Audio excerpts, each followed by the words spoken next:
Hey guys, this is Mark LaValle reporting live from Ms. Tevis-Finn's room, and I'm going to talk to you guys about a little known conflict we had in Panama in the early 90s and with Grenada in the early 80s.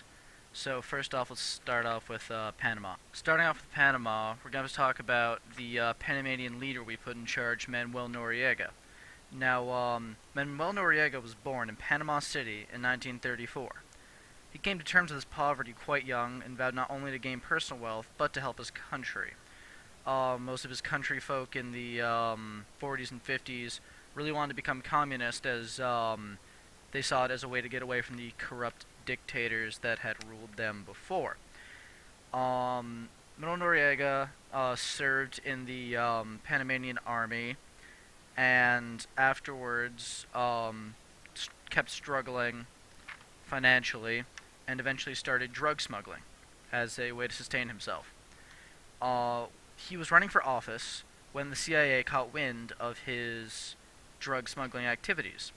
Now, the CIA offered Manuel Noriega the ability to keep smuggling drugs into the U.S. with impunity and aid from the CIA in exchange for him basically being their puppet.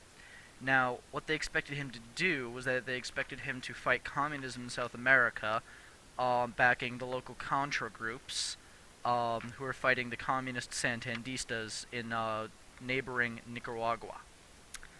The CIA also paid him $100,000 a year for his services.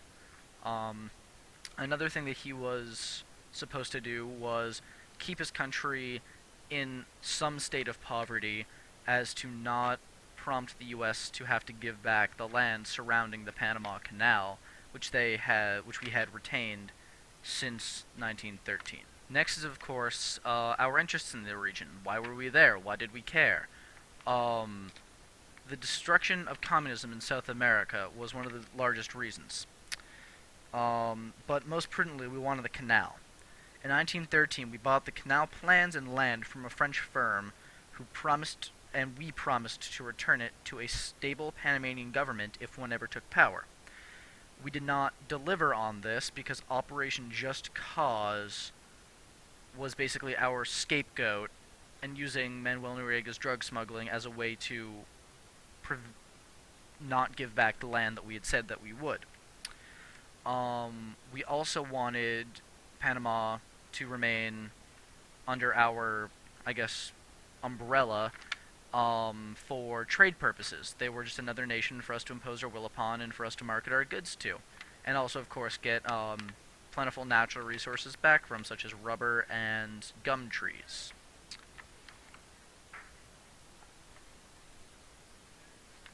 Now, next up is going to be a short section on Panamanian status.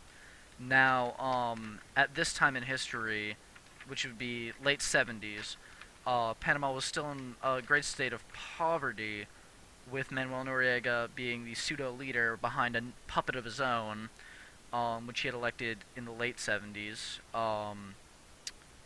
And primarily the country was being run off of Manuel Noriega's personal drug smuggling profits, which of course the CIA was still allowing him to continue. However, he decided that he wanted to keep good on his own promise and better Panama by launching large civil public works projects such as building bridges, schools, even on new cities, using only his personal cocaine profits, I guess you could say. He even reformed and retrained the Panamanian Army, which was then renamed to the Panamanian Defense Force, and continued aiding the country in its growth. Now, with all this growth, we were appealed to by Panama and other world powers such as Great Britain to return the land surrounding the Panama Canal to the now stable Panamanian government. We did not want to do this as we stood to gain free shipping through the canal and the revenue of shipping through the canal if we kept it in our control. And George H.W. Bush, who was the CIA director in the from about mid-60s all the way up to the early 80s, was now the President of the United States, and Noriega intended to cash in on his friendship with George Bush to gain the land back. Now, George Bush then, in response, publicized Noriega's drug smuggling, allowed the DEA to pursue him, which he had earlier prevented, um, and used his power in the CIA to have them provoke a violent interaction between the Panamanian Defense Force and some American citizens stationed on the canal, resulting in one American dying. Um, the operation itself was to oust the corrupt dictator Manuel Noriega, and of course to maintain the land around the Panama Canal. And now I'm just gonna leave you with a question. Operation Just Cause was the name of the strike on Panama. But the question I'm gonna ask you is, was it just? Alright, so turn back time from 1991 all the way back to 1983 for Ronald Reagan's invasion of Grenada, which was a similar circumstance, only without the CIA corruption. The politics in the region, just like Panama, are complicated and long-winded. So, in the 1940s, Grenada earned its independence from Great Britain, led by Sir Eric Gary. And in 1976, he had claimed to win the Grenadian election.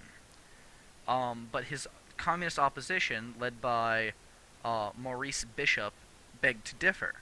And in 1979, Maurice Bishop launched a violent military coup that ousted Sir Eric Gary and instead instituted a communist government. Why do we care about communist Grenada? Well, the People's Republic of Grenada had allied itself with the Cuban government, who we at the time were actively disagreeing with and fighting with. Cuban forces had stationed themselves on the island, and even North Korea had provided some aid and sent some troops to Grenada. And we had some American students who were studying in a art facility called the True Blue Art Facility in Grenada, who were held captive ever since the military coup in 1979. So the plan, like Operation Just Cause in Panama, it had its own catchy name. The operation was called Operation Urgent Fury. Now, the plan was to liberate Cuba from its communist government. We want to kill or capture any Cubans on the island, and of course to free the trapped American students at the True Blue facility. It was the first real display of overwhelming use of special forces in an invasion.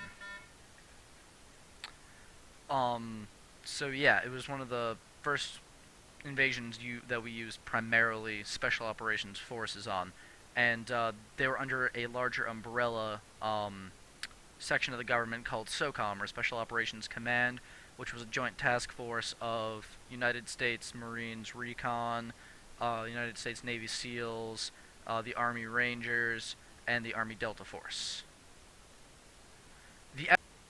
Okay, so the outcome was a roaring success.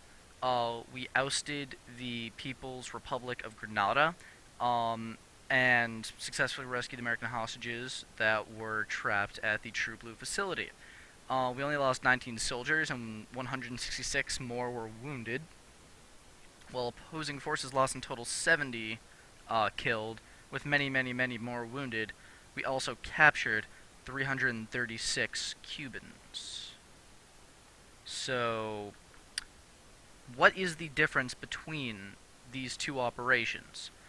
One that was more of a corrupt dealings within our government, and the other one which was more of helping to stabilize the world and prevent communism from spreading too far. Besides that, what are some major differences between the two? What are some similarities between the two? And do you think either of them were necessary? And do you think that either of them was a smart investment of time and money? This is Mark signing off. Thanks for watching, guys.